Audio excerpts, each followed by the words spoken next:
Hi అందరికీ, welcome to my Vijayalakshmi Ramesh channel.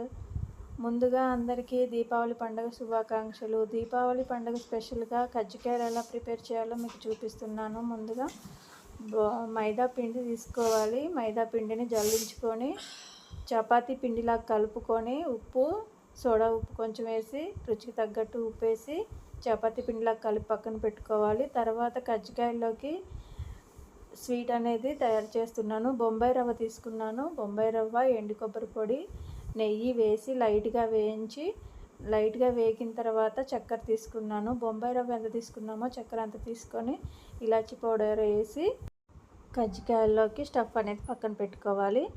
ఈ పిండిని చపాతీలాగా ఒత్తుకొని పక్కన పెట్టుకోవాలి. కజ్జికాయలు తయారు చేయడానికి ప్లాస్టిక్ కజ్జికాయల ప్లేట్ అనేది తీసుకున్నాను. దానికి ఆయిల్ నిండుగా రాసి, ఇలా వీడియోలో చూపిస్తున్నలాగా ఆయిల్ రాసి మనం ఒత్తుకున్న చపాతీని పెట్టి మధ్యలో పిండి వేసుకొని, ఇలా చపాతీని పెట్టి మధ్యలో పిండి వేసి, అంటే స్టఫ్ అంటే స్వీట్ అనేది బొంబాయి రవ్వతో చేసిన ఎండు కొబ్బరి పొడి, బొంబాయి రవ్వతో చేసిన స్వీట్ అనేది మధ్యలో పెట్టేసి ఇలా ఒత్తుకోవాలి. వీడియోలో చూపిస్తున్నలాగా ఎడ్జ్లు అనేది చపాతీ తీసి పక్కన పెట్టుకొని జాగ్రత్తగా ఇలా తీసుకుంటే కజ్జికాయ షేప్ అనేది మనకి వస్తుంది. ఆయిల్ పూయడం తప్పనిసరిగా పూయాలండి. అలానే రౌండ్ షేప్లో ఉన్నదాన్ని కూడా చేస్తున్నాను. ఇదొక షేప్ అండి. వీటికి 2 చపాతీలు 2 సైడ్లో పెట్టి లోపల అనేది మనం తయారు చేసుకున్న స్వీట్ అనేది, బొంబాయి రవ్వ స్వీట్ అనేది వేసుకొని ఇట్లా వీడియోలో చూపిస్తున్నలాగా ఎడ్జెస్ తీసుకుంటే ఇవి ఒక షేప్లో కూడా వస్తాయి. పిల్లలు ఇష్టంగా రకరకాల షేపులతో తినడానికి ఇష్టపడతారు కాబట్టి నేను ఇలా కూడా ట్రై చేశాను. నచ్చినట్టయితే లైక్ చేయండి, షేర్ చేయండి. మరిన్ని వీడియోస్ కోసం గంట బెల్లని కొట్టడం మర్చిపోమాకండి.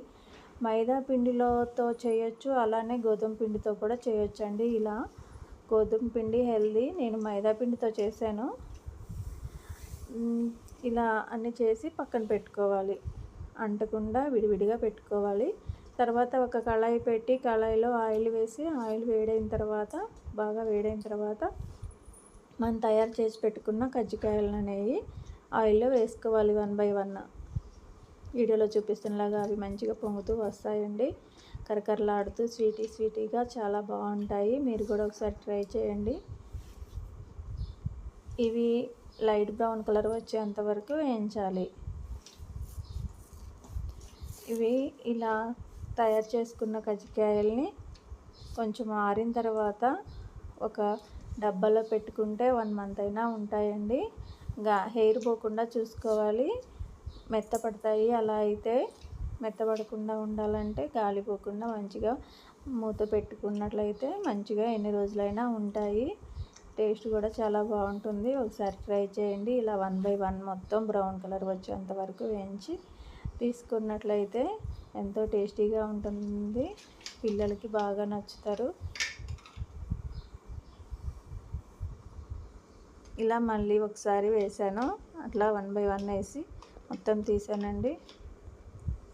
అంతే అండి, దీపావళి స్పెషల్గా కొత్త ఐటమ్ అనేది చేశాను.